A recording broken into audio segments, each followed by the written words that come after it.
Olha, quem deveria Hum. não pedir desculpa, mas ser punido, foram esses iluminados aí que vocês vão ver no vídeo que a gente vai mostrar agora. Ó lá, tinha aí, ó, olha lá, o cara lá, senhor de meia idade, fazendo uma brincadeira, uma provocação ridícula, assim, constrangedora, babaca, desrespeitosa, nada empática com a questão da tragédia climática do Sul. E o cara ali, um senhor, né, de, sei lá, deve ter seus 40, 50 anos, fazendo uma idiotice dessa para a torcida do Grêmio, fazendo uma relação com a tragédia climática que o Rio Grande do Sul passou nos últimos anos. As imagens estão aí, parece muito claro. Se alguém quiser identificar esse gênio, deve ser muito simples, porque não tem menor condição. Arnaldo, sobre isso e sobre o jogo, para a gente finalizar, porque tem Olimpíada com a Domi já já. O Corinthians emitiu uma nota oficial sobre, não foi só, foram alguns, né, idiotas, essa nota de repúdio aí que a gente está vendo na tela.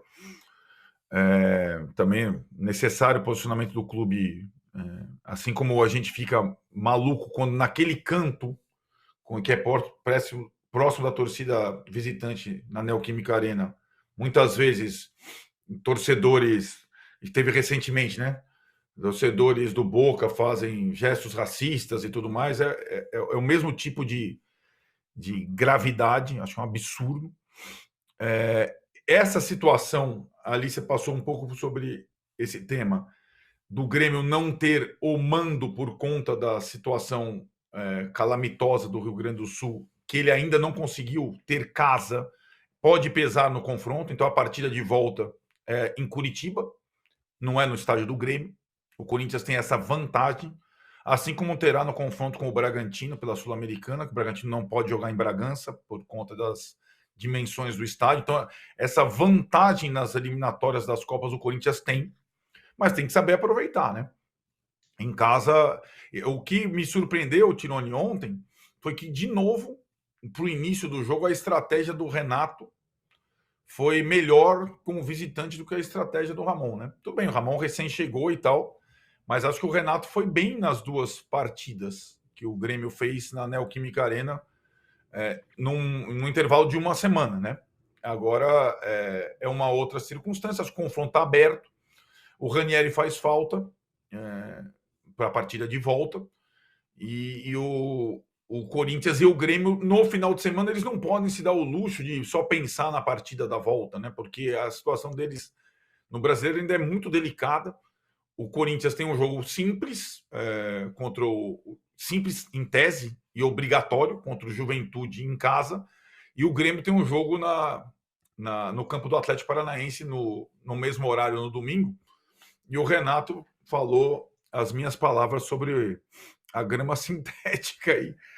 Ele odeia jogar na grama sintética, falando do Ok, gramado do verdade. Atlético Paranaense, e vai, pelo que eu entendi, por conta do campo sintético, preservar alguns jogadores, sobretudo os que têm mais idade na partida, mesmo correndo o risco, né, de voltar para a zona de rebaixamento, pensando na partida da volta. Lembrando, né, que no ano passado o time do Renato, do Soares, o Soares não jogou nenhuma partida na grama sintética, não sei se vocês lembram.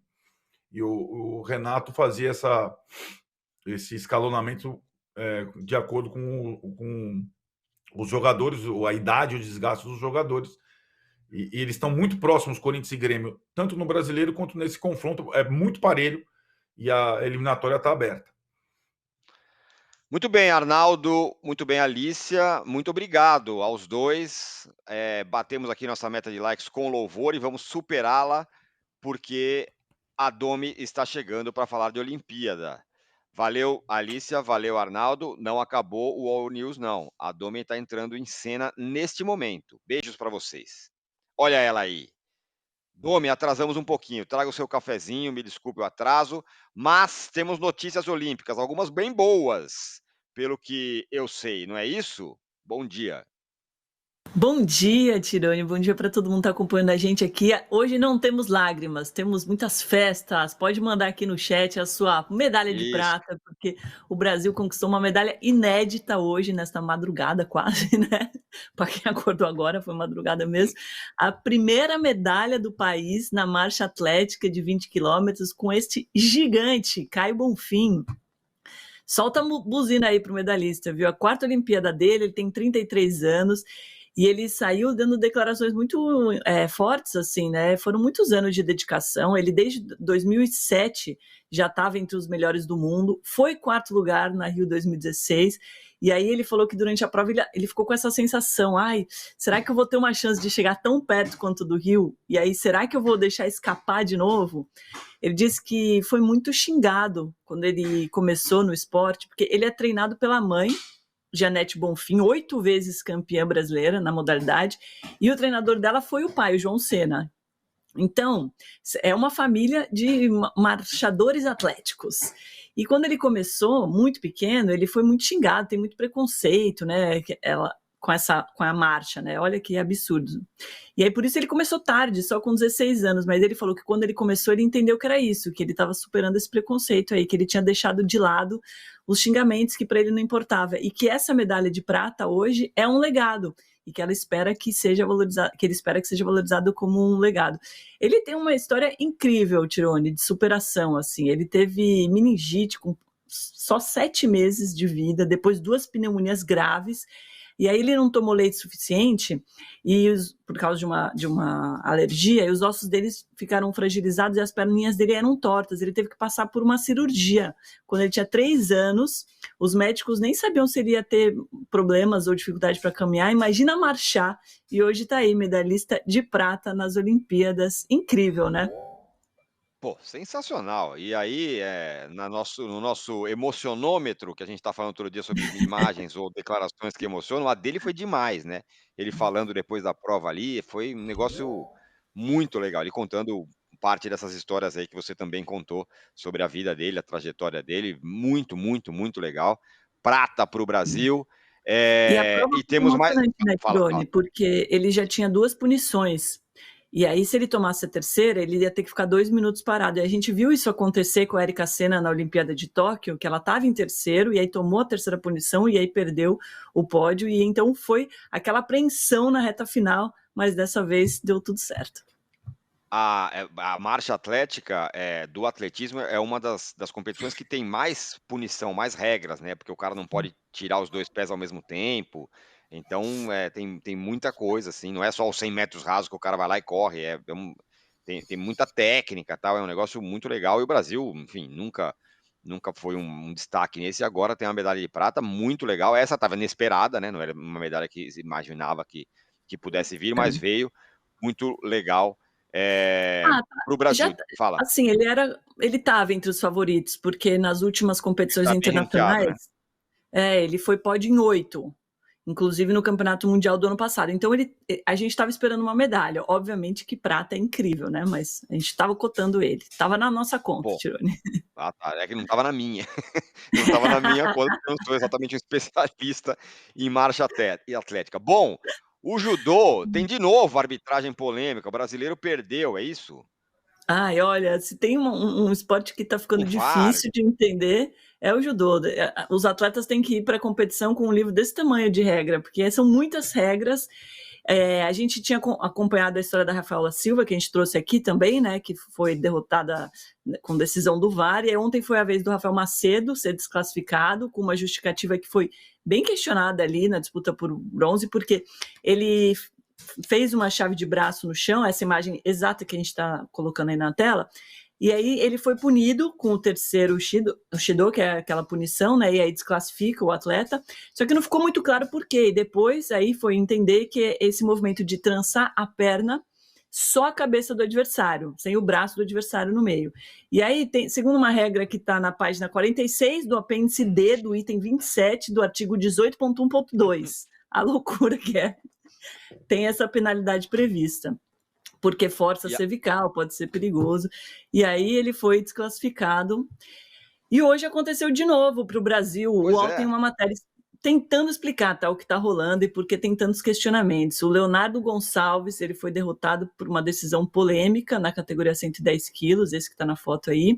Ele tentou o contra-ataque contra o atleta dos Emirados Árabes, só que aí, depois da revisão do vídeo, no VAR, a arbitragem deu o Vazari para o atleta dos Emirados Árabes, o Kostoev, e aí ele acabou... ele ficou com essa cara, né, porque ele não entendeu muito bem a decisão e reclamou que as decisões têm sido mais contra o Brasil, viu? E aí uma das poucas... Hoje o dia começou bem, menos para Mayara Aguiar, viu? Porque ela 3 vezes medalhista olímpica, né? Ela perdeu logo nessa primeira luta, só que foi para número 1 do mundo, a italiana Alice Belandi. Então a gente... Dá um desconto, né? Até porque 3 vezes medalhista olímpica, ela foi bronze em Londres, no Rio e em Tóquio, tá tudo bem, né? Ela também chorou muito. O nosso, como é que você falou que eu gostei muito? Emocionômetro? Emocionômetro, né? Nosso emocionômetro com a Mayra Aguiar foi altíssimo, porque ela se emocionou muito. Ela falou que a cobrança interna é muito grande e a gente não consegue nem imaginar como é que é, né? Nós que estamos aqui no ar-condicionado das nossas cadeiras confortáveis, assim, o que um atleta passa para chegar até lá. E aí, óbvio que se desclassificar na primeira luta é muito triste, mas é contra o número 1 do mundo. Então, Mayra, tá tudo bem, você tá de parabéns, 3 medalhas olímpicas, tá louco. E, não, é claro, 3 medalhas olímpicas tá ótimo, tá excelente, é uma heroína. E temos perto de ter um novo heroína, porque o Hugo Calderano venceu mais uma no tênis de mesa e está a uma vitória da medalha olímpica, certo? Certíssimo, Tirone. Ele venceu o sul-coreano Wo Jin-young por 4-0 e agora só mais uma vitória. Já vem uma medalha aí, ele deu um show, jogou muito. É emocionante ver tênis de mesa. Você fica um pouco alucinado assim, né? O olhinho, mas é muito legal. Vale a pena ficar de olho na próxima partida, já com essa expectativa de medalha. E a gente também teve uma classificação histórica hoje de manhã. Eu falei que tinha muita coisa, hein? No revezamento 4x200 livre na natação, as brasileiras não iam para a final dessa prova há 20 anos. Foi o segundo da bateria dele, aí atrás só dos Estados Unidos, e ficou com o 5º tempo no geral, porque foram algumas baterias de classificação, né? E aí vão ter as finais ainda nessa quinta-feira. O time Brasil tem Stephanie Balducini, Gabriela Roncato, Maria Paula Eitan e Mafê Costa, e elas vão entrar nas piscinas às 16 horas, horário de Brasília. Aí ontem tivemos... Exatamente. Perfeito. E para a gente já encerrando, né, que hoje a gente já está estourando, mas que não dá para a gente não falar do futebol, né, Tirone? Sim, classificação culposa, né? Eu amei esse termo. Foi o Rubens que... O Rubens que cunhou classificação culposa da seleção feminina, que perdeu da Espanha, mas passou com uma das terceiras colocadas, certo? Certo, culposa quando não há intenção de se classificar, né? Porque e a Marta foi expulsa. A gente sabia que ia ser um jogo muito difícil, porque a Espanha é a atual campeã mundial, mas o Brasil não jogou nada no primeiro tempo. Antes da Marta ser expulsa no finalzinho desse primeiro tempo, não teve chance.